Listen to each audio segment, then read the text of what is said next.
You are watching 812 channel. Don't forget to subscribe.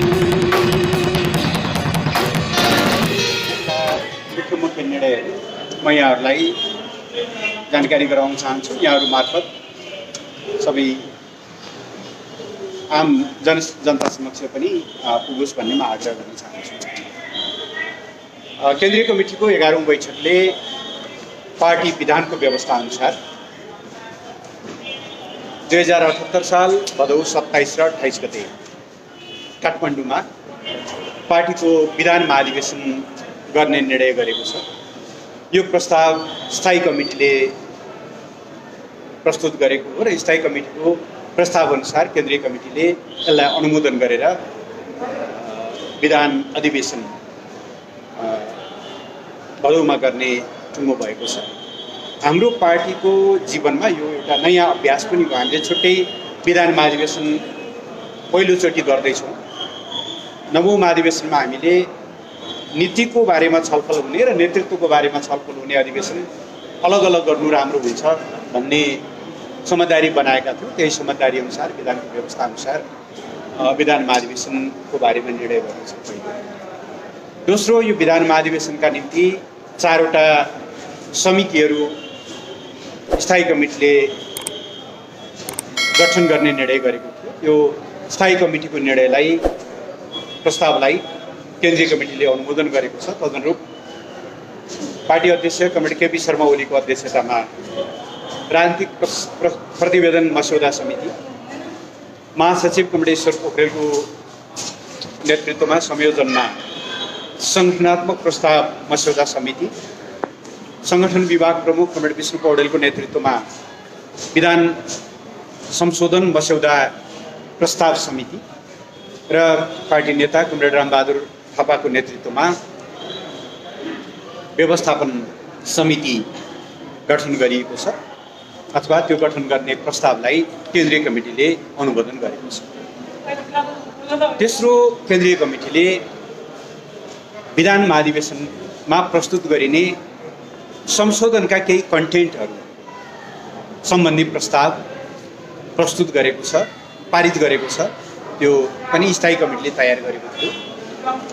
हामीले तयार गरेको त्यो प्रस्तावलाई केन्द्रीय कमिटीले अनुमोदन गरेसँगै अब ढिलोमा पर्सिसम्म सबै स्थानीय कमिटी र पार्टी सदस्यसम्म पुग्ने गरी हामीले यो प्रस्ताव तल पठाउँछौँ। हाम्रो विधानको व्यवस्था हो, संशोधन प्रस्ताव 1 महिना अगाडि नै केन्द्रीय कमिटीले तय गरेर पठाइसक्नुपर्छ भनेर त्यो हामीले तयार गरेर तल पठाउने निर्णय गरेका छौँ। संशोधनमा सामान्यतया 23वटा शीर्षकहरूमा 23वटा प्रसङ्गहरूमा सन्दर्भहरूमा संशोधनको प्रस्ताव गरिएको छ।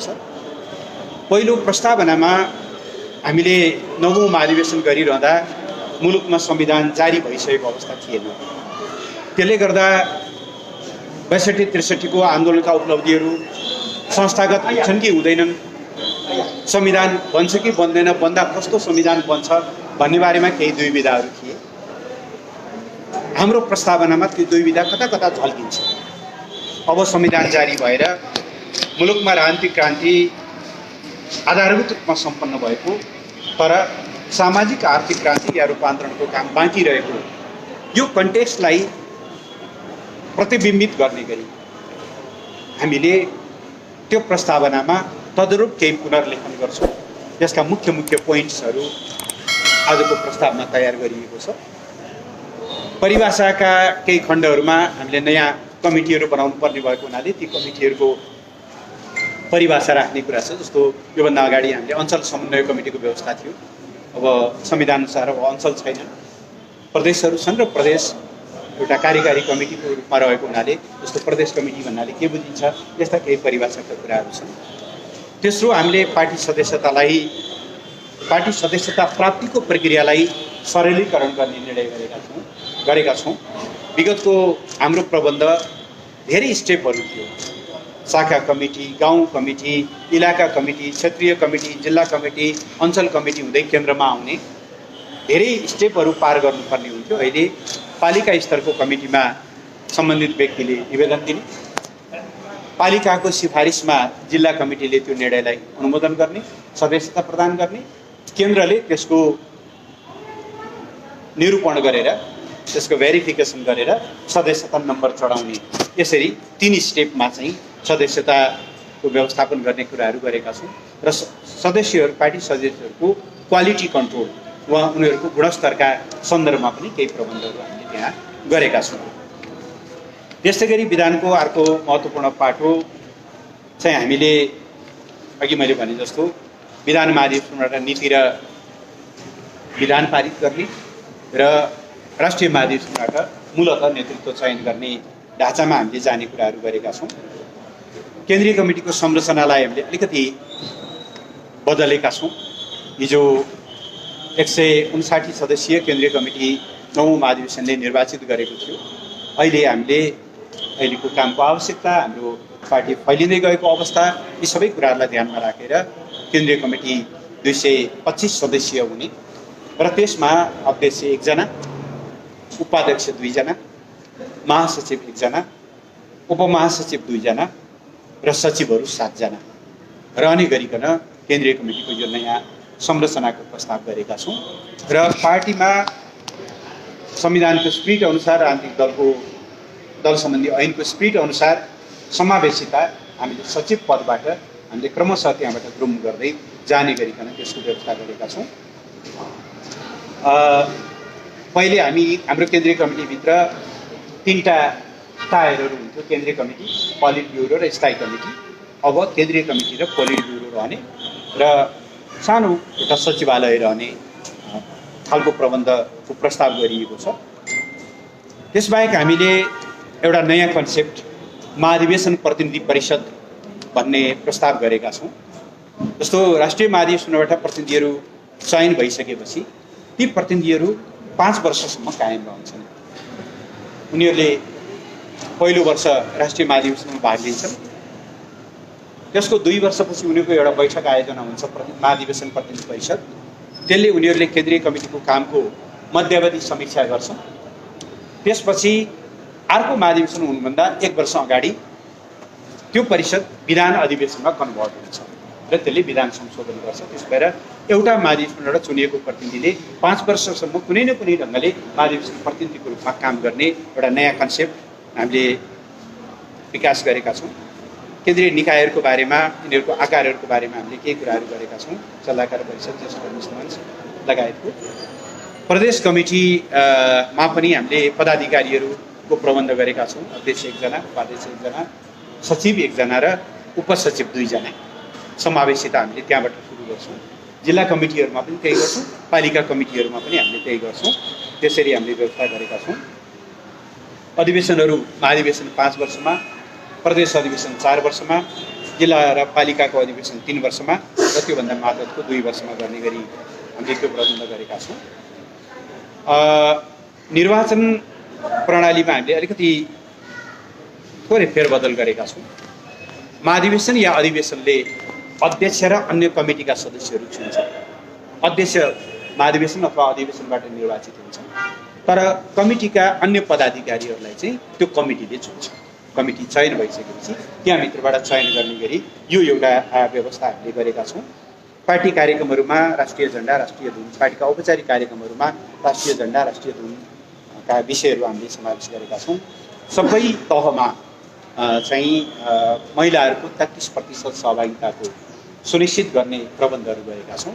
यी लगायत विभिन्न विषयसहित यो संशोधन प्रस्ताव आज केन्द्रीय कमिटीले पारित गरेको छ। यो अब जिल्लामा जान्छ, पार्टी सदस्यहरूसँग जान्छ।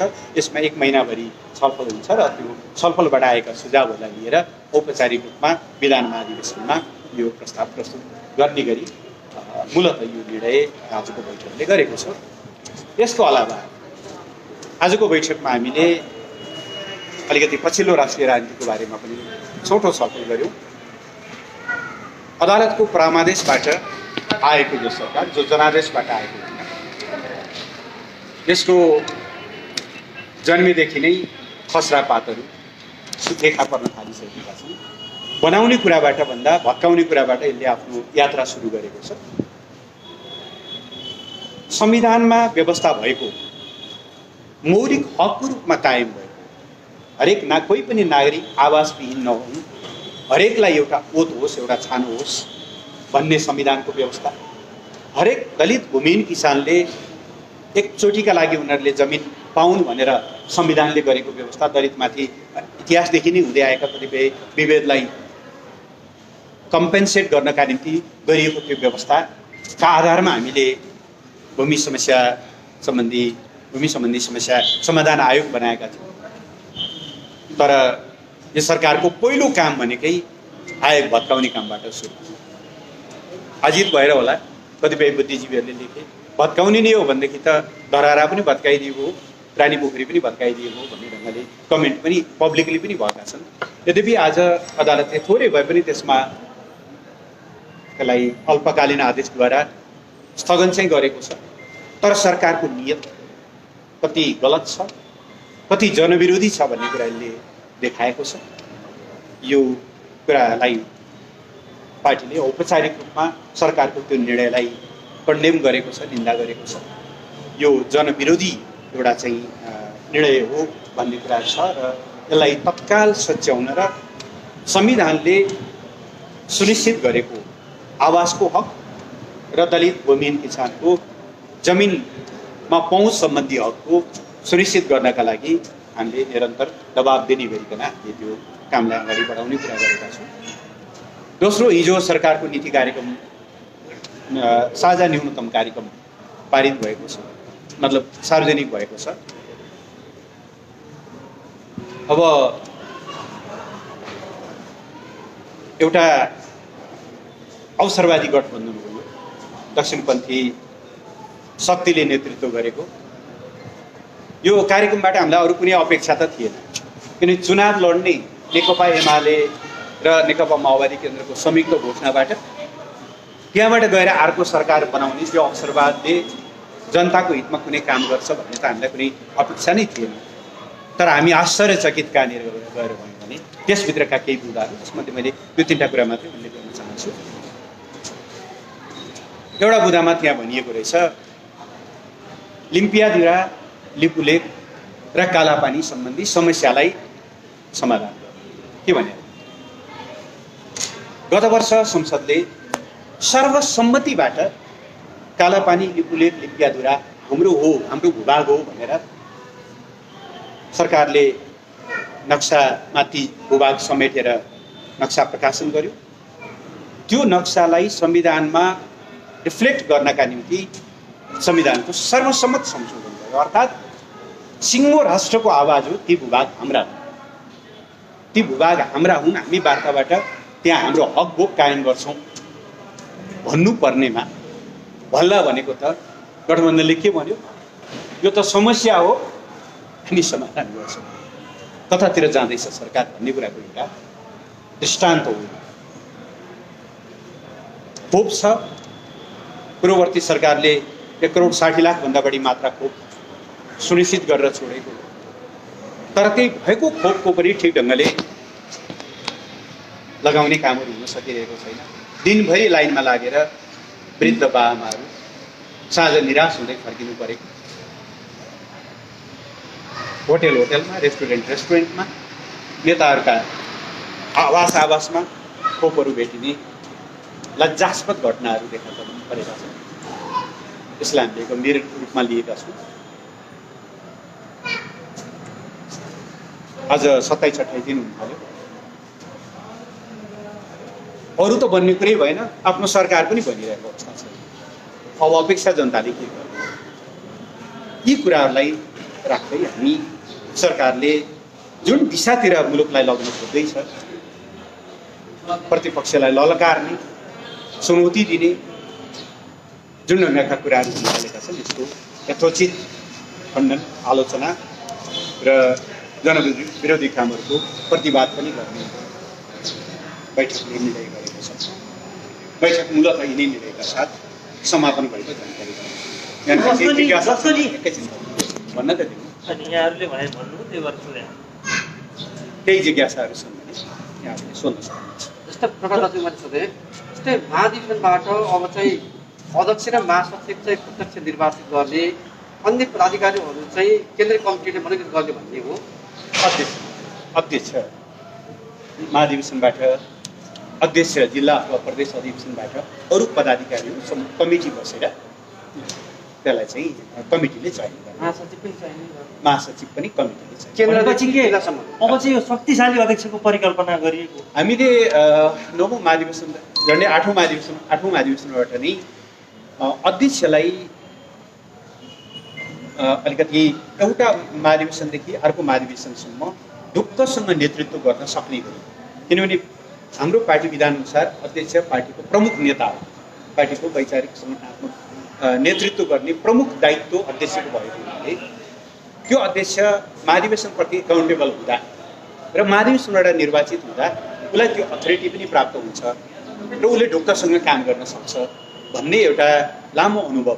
पहिला हामीले महाधिवेशनबाट कमिटी चुन्थ्यौँ, कमिटीले महासचिव अथवा अध्यक्ष चुन्थ्यो, तर पछि चाहिँ यसो गर्दा हर वखत त्यो अध्यक्षले अथवा महासचिवले जो पार्टी प्रमुख हुन्छ कमिटीका सदस्यहरूलाई अनुकूल बनाइराख्नुपर्ने, नभए बिचमै पनि कुनै बेला नेतृत्व चाहिँ परिवर्तन हुन सक्ने एक खालको अस्थिरताको स्थिति रहने भएको कारणले हामीले चाहिँ 8औं महाधिवेशनबाट यो व्यवस्था गरेका हौँ। यद्यपि 8औं र 9औं महाधिवेशनमा हामीले अरू पदाधिकारी पनि महाधिवेशनबाटै निर्वाचित गर्ने व्यवस्था गऱ्यौँ, तर अहिले विभिन्न अनुभवहरूको आधारमा पार्टीको प्रमुखलाई महाधिवेशनमा निर्वाचित गरौँ, अरू पदाधिकारीहरूलाई कमिटीले निर्वाचित गरौँ, यो विधिबाट जानु राम्रो हुन्छ भन्ने हाम्रो अहिलेको प्रस्ताव हो। अब देशव्यापी रूपमा छलफलमा साथीहरूले के सुझावहरू दिनुहुन्छ त्यसको आधारमा महाधिवेशन उचित कमिटी केन्द्रीय कमिटी मात्रै हो भनेको त्यो निर्वाचित केन्द्रीय कमिटीलाई चाहिँ बाँकी पदाधिकारी धेरै पदाधिकारी चयन गर्दा अथवा निर्वाचित भएर आउँदाखेरिमा अध्यक्षलाई अलिकति काम गरेर गाह्रो हुँदोरहेछ भन्ने अनुभव निस्किएको हो कि? अब कस्तो देखियो भनेदेखि एउटा तपाईँले भन्नुभएको पनि कहिलेकाहीँ कस्तो देखिने भने अब अध्यक्षबाट निर्वाचित अध्यक्ष पनि हो, उपाध्यक्ष, महासचिव, सचिव, उपमहासचिव, सचिवहरू जति हामी पदाधिकारीहरू राख्छौँ सबै महाधिवेशनबाट निर्वाचित हुँदा अलिकति क्षेत्राधिकारको, अलिकति अध्यक्षको एउटा ओभरअल नेतृत्वको कुरामा कहीँ न कहीँ त्यसले थोरै केही समस्याहरू सिर्जना गरेको यथार्थ हो। त्यसो भएर अनुभवबाट त्यसलाई अलिकति हामीले परिष्कृत गर्न खोजिएको हो। बहुपदीय संरचना यथावतै छ, हामी बहुपदमै जानुपर्छ, अधिकार एक ठाउँमा मात्रै सीमित गर्दा त्यसले पार्टीमा कामको न्यायोचित वितरण पनि हुँदैन, सामूहिक नेतृत्व पनि विकास हुँदैन भन्ने हाम्रो त्यो निष्कर्ष यथावतै छ। तर बाँकी पदाधिकारीहरू कसरी चयन गर्ने त भन्दा यसचोटि हामीले कमिटीबाट निर्वाचित गर्ने त्यो चाहिँ एउटा प्रस्ताव गरेको छ। हजुर यही अध्यक्ष सम्बन्धित तहको अध्यक्ष सम्बन्धित तहको अधिवेशनबाट चुनिन्छ, अनि कमिटी अधिवेशनबाट चुनिन्छ, कमिटीले चाहिँ अरू पदाधिकारीहरू। सर्वोच्च तल भने जस्तै अहिले तपाईँको यो गतिविधि हेर्दाखेरि तपाईँहरू महाधिवेशनमा तीव्र रूपमा लागेको देखिन्छ। एक पक्ष चाहिँ अहिलेसम्म तपाईँहरूले डाकेको बैठकमा उहाँलाई खबर गरे पनि आइरहेको अवस्था छैन, उनीहरूलाई चाहिँ सँगै लाने सम्भावना अब छिन् भन्दै गएको हो। अब छिड या बलियो म त्यस्तो त कमेन्ट गर्न चाहन्छु। अब कस्तो भएको छ हामीलाई अहिले कठिनाइ भने नि साथीहरूले जेठ 2मा फर्केपछि सबै चिज ठिकठाक हुन्छ भन्छ, त्यही आधारमा 10 बुँदे सहमति भयो, मतलब प्रस्ताव पारित भयो। कमिटीले 10 बुँदेलाई अन गर्यो, त्यसलाई अनुमोदन गर्यो, त्यसलाई कार्यान्वयन गर्ने निर्णय गर्यो। त्यसै अनुसार हामीले अस्ति 10औं बैठक केन्द्रीय कमिटीको 10औं बैठक बस्यो। जेठ 2मा फर्किने बित्तिकै सबै कुराहरू ठिकठाक हुन्छ भनेर भन्नुभएको छ बैठकमा। बिचमा कहाँबाट आयो थाहा छैन। ल माधव कमरेडलाई अर्को अध्यक्ष बनायो भने, दोस्रो अध्यक्ष बनायो भने समस्या समाधान हुन्छ भनेर बिचमा कतैबाट प्रस्ताव त्यो विषयमा तपाईँहरूले गर्नुभएको भन्ने छ, कतैबाट आयो मैले त्यही भने। अस्ति अध्यक्षले केन्द्रीय कमिटीको बैठक समापन गर्ने क्रममा ल त्यसो हुन्छ भने त्यो पनि सही भन्नुभयो। पार्टी अध्यक्षको प्रस्ताव लिएर पार्टीका केही नेताहरू उहाँसँग जानु, माधव कमरेडले यसलाई आफूलाई पदोन्मुख भन्ने देखाउनका निम्ति, बदनाम गर्नको निम्ति ल्याइएको प्रस्ताव, मेरो त विधि र नीतिमा हो, मेरो पदमा होइन भन्ने ढङ्गले मलाई त्यो प्रस्ताव मन्जुर छैन भन्नुभएपछि त्यो विषय उहाँले जसका निम्ति प्रस्ताव गरिएको उहाँलाई नै मन्जुर नभएपछि अब गर्ने अब अहिले तपाईँलाई थाहा छ पार्टीहरू मुलुकको संविधान र विधानअनुसार चल्नुपर्छ।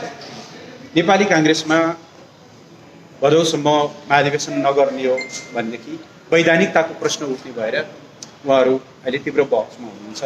जरिमाना तिर्ने कि अहिले उद्घाटन गरेर पछाडि जाने कि कोरोनालाई देखाएर पछाडि सार्ने कि नेकपा एमाले त्यस्तै गरी अप्ठ्यारोमा पर्न त सक्दैन। महाधिवेशन समयमा सम्पन्न गर्नु त हाम्रो दायित्व हो। यसै वर्ष स्थानीय चुनाव हुन्छ, कमिटीलाई यत्तिकै राख्नु त मिलेन। त्यस कारणले हामीले कामलाई अगाडि बढाउँछौँ। कामलाई अगाडि बढाउनु भनेको आउने साथीहरूको लागि ढोका बन्द गर्ने। जेठ 2 मा फर्किने निर्णय भइसकेको छ। जो साथीहरू जहिले फर्किनुहुन्छ, हिजो उपाध्यक्ष रहेका साथीहरू उपाध्यक्षकै हैसियतले उहाँहरू आएर काममा लाग्नुहुनेछ। तल पार्टी अध्यक्षको निर्णयहरू जहिले जिल्लाका अध्यक्षहरू, जनसमितिका अध्यक्षहरू यदि फर्केर हामी काममा लाग्छौँ भन्नुहुन्छ भने तत्त हैसियतसहित उहाँहरू काममा लाग्नुहुनेछ। तर अनन्तकालसम्म पर्खेर पार्टीलाई बिस्तारै बिस्तारै विघटनको दिशातिर लैजान सकिन्छ। कसैले भनेको सुने मैले, सदस्यता नवीकरण पनि गर्नु हुँदैन। के भनेको? यो त इन्भ्यालिड हुन्छ त। पार्टीको सदस्यता पनि नवीकरण गर्नुहुन्न। यो त कुनै पार्टीलाई भलो गर्ने, पार्टीको पक्षमा प्रस्ताव भएको सुझाव भन्ने त कतैबाट पनि हुँदैन। त्यस कारणले गर्दा हामीले कामलाई अगाडि बढाउँछौँ। छलफलहरू पनि चल्दै गर्छ। पार्टीले निर्णय गरेको छ, जेठ 2 अनुसार हामी अगाडि बढ्दै जान्छौँ। उहाँहरूका पदहरू यथावत छन् र काम चाहिँ हामीले यसलाई तीव्रता छ। 70 वर्ष प्रावधान कायमै छ कि यसलाई केही त्यसमा हामीले अहिले केही संशोधन गरेका छौँ। कमरेड सुन्नु न, हिजो साझा यो सरकार साझाको एउटा कार्यक्रममा चाहिँ के कुरा आयो भन्दा छिमेकीहरूसँग सीमा समस्या भनेर उल्लेख भयो। यसमा हजुरले परराष्ट्र मन्त्री भएको बेलामा सीमा समस्या चाइनासँग चाहिँ छैन, 1961 मै समाधान भयो भनेर उहाँहरूले भनेको, उहाँहरूको भनाइअनुसार त चिनसँग पनि सीमा समस्या छ भन्ने देखियो, बुझियो। यसमा चाहिँ तपाईँको धारणा, तपाईँ पार्टीको धारणा के हो? चीनसँग नेपालको सीमा समस्या छैन। 1961 मा चीनसँग सीमा, 1960 मा सीमा सम्झौता भयो, 1961 मा सीमा सन्धि भयो। त्यस पछाडि 3वटा प्रोटोकलमा हस्ताक्षर भएर 97वटा बोर्डर मार्करहरू अथवा यी चाहिँ बोर्डर छुट्याउने पिलरहरू राखेर प्रत्येक सीमा, अब जस्तो यति नम्बर पिलरदेखि यति नम्बर पिलर कताबाट जान्छ, यति डिग्री अक्षांश उत्तर, यति डिग्री अक्षांश दक्षिण, यो ढङ्गले सम्पूर्ण कुराको डिटेल उल्लेख छ। बिचमा एउटा बोर्डर मार्कर हराएको थियो, पछि त्यो भेटियो, पुरानै ठाउँमा भेटियो। अर्को नटुङ्गिएको विषय सगरमाथा उचाइ सम्बन्धी थियो। नेपालले आफ्नै बलबुताले सगरमाथाको उचाइ नाप्यो, तर बोर्डरमा पर्ने भएको हुनाले चीनसँग मिलेर हामीले त्यसको पनि संयुक्त घोषणा गऱ्यौँ। त्यसपछि अब त्यो विषय छैन। त्यसबाट चीनसँग चाहिँ सीमा समस्या छैन, हो टुङ्ग्याउनु पर्ने एउटा विषय छ। त्यो भनेको के हो भनेदेखि यहाँहरूलाई थाहा होला, हाम्रो उत्तरी सीमामा पिलर 1 नम्बरबाट सुरु हुन्छ, 0बाट सुरु भएको छ। 0 भनेको त्रिदेशीय बिन्दु। नेपाल, भारत र चीन 3 देश चाहिँ कहाँ मिल्छन् भन्ने कुरा चाहिँ टुङ्गिन बाँकी छ। त्यो चीनका कारणले नटुङ्गिएको होइन, त्यो भारतसँग यो लिपियाधुरा र कालापानीको यो विषय टुङ्ग्याएपछि टुङ्गिने हो। त्यो एउटा विषय बाहेक चीनसँग सीमा समस्या छ। चीनसँगको सीमा समस्या त्यो कृत्रिम ढङ्गले सृजना गर्ने कुरा हो। एउटा प्रश्न छ, तपाईँहरूको यो पार्टीमा विवादक पक्ष अर्को पक्षले समान हैसियत र हस्ताक्षरको जुन माग गरेका छ, अब यो भयो भने त पार्टी विवाद मिल्छ भनेको छ। यसमा तपाईँहरूको धारणा के हो? यो स्वीकार्य विषय